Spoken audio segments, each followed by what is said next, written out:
Alright, so here we got addition. So I'm just going to skip the first one, and I'm going to jump right to one of the bigger numbers here.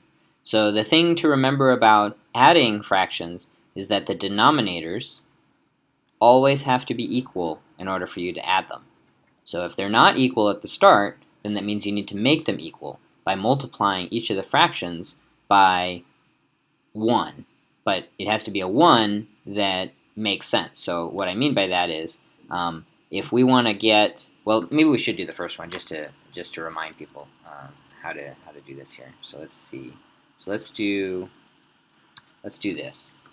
All right. So 2 and 3 are not equal, so we need to make them equal. And so one way to do that is to multiply each fraction by 1. So what I'm going to do, let's see if I can figure out how to do this here, is I need to multiply 1/2 by another fraction that is the same as 1. So what I mean by it's the same as 1 is I mean that the numerator and the denominator have to be equal when I multiply it, because that means that this fraction is equal to 1. So whether that's 30 over 30 or 17 over 17, it doesn't matter because 17 over 17 is 1. So whenever I multiply a fraction by 1, I'm really not changing it. I'm just I'm cosmetically changing it, but I'm not actually changing the value. I'm just making it bigger, but if you simplify the fraction, it's the same number.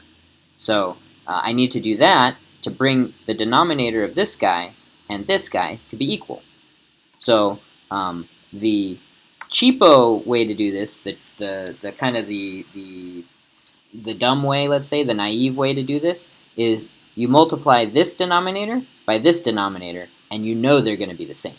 So let's say that I've got 1/2 here, and I want to make this 2 equal to this 3. So what I can do is I can multiply this fraction by 3 over 3, and then I can multiply this fraction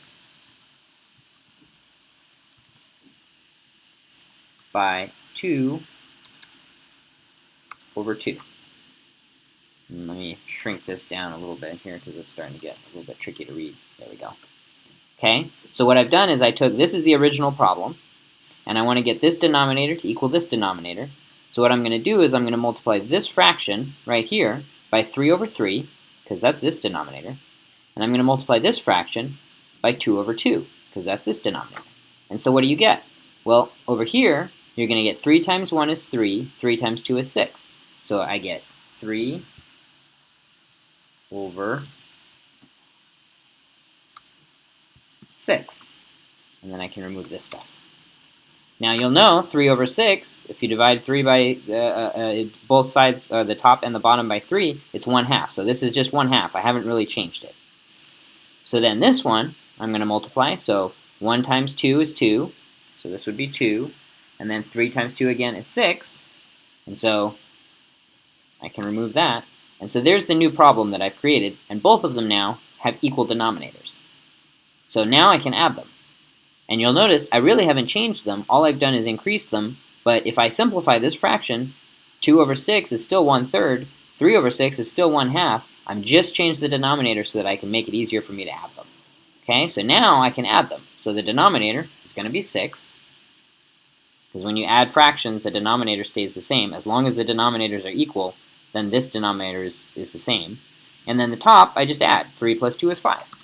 So there's my final answer, 5, 6. Okay? So let me save off this video, and then we'll do the harder one with the bigger numbers.